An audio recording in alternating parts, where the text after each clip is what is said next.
farming here at Sequachie Cove in the late 90s. Mid-90s, we moved out to the Cove looking for a place actually to build a native plant nursery for Miriam, my wife. And there were all the pastures, and so we thought, well, why not do more with this farm?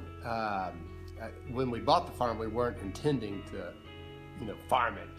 And it just slowly evolved. And, so by by 99, 2000, we were, farming pretty much full time, all with the intent to sell directly to families. Vegetables, meat, fruits. Well, we've always wanted families to really connect, and so we have a pick your own. So we have blueberries and blackberry pick your own. And we grow a few vegetables, but our main focus is beef and lamb, and well, not pork now, but beef and lamb. And we sell those to families and to restaurants and a butcher shop. Then we also milk cows and make cheese. And the cheese we sell through distributors and all around. So those are sort of our core businesses of what we're growing and producing.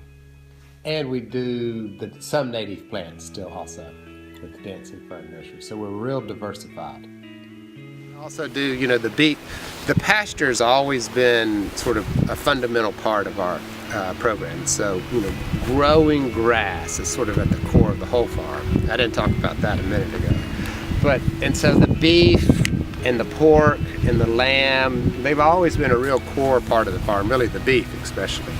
And then, as you know, about 5 years ago, we started dairy farming. And so then the milk now and the cows. And what that's all about is taking, sun, water, soil, photosynthesis, growing grass, animals eating the grass, and then turning that into milk or meat. And so it's a real kind of solar conversion type of process we're in.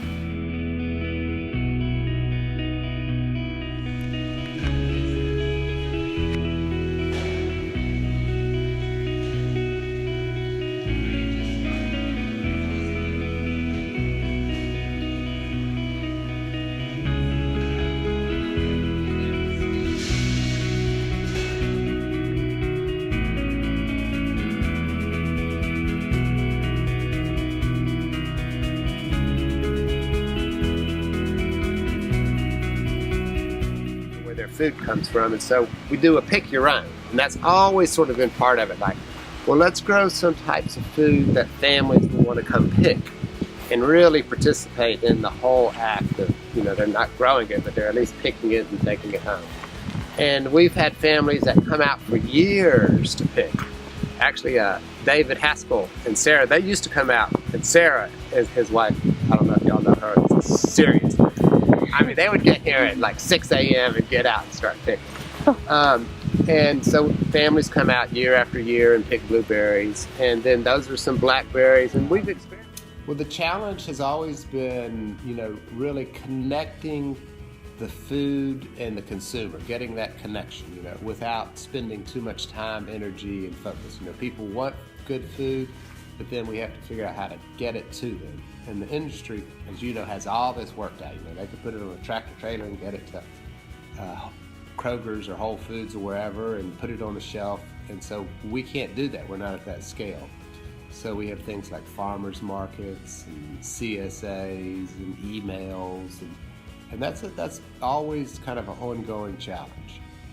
Other challenges are really trying to produce food, enough food to keep economically at a sustainable level, for our family and for other families coming on the farm. Successes, well, we've got started and, we're growing and we're still in business. And, it's like any business. We've been in business now, 15, 16 years, 17 years.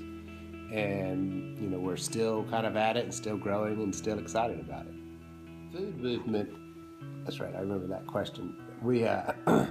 It's definitely been growing. Every year more and more families, more and more individuals, want to know where their food comes from. And so it's a movement that's not going to go away. They want good food. They want healthy food. A lot of illnesses are related, food-related illnesses or environmental illnesses. People want to lead a healthier life. And so with each passing year, there are more people wanting access to this food. So it's growing. There are more farms growing because of that, and more opportunities for everyone. Food is, food and agriculture are just such a driving force of our culture and of the ecosystem. So it's a really good thing. People are starting to really wake up to kind of find out, how was this grown? Where was it grown?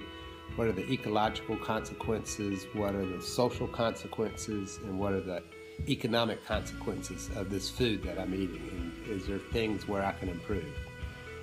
As far as what we do, we try to practice sustainable practices in the sense that the way we graze our animals and raise our food, we try to create a kind of a whole farm organism. So we're not having to bring inputs into the farm, and the farm is actually creating its own healthy ecosystem.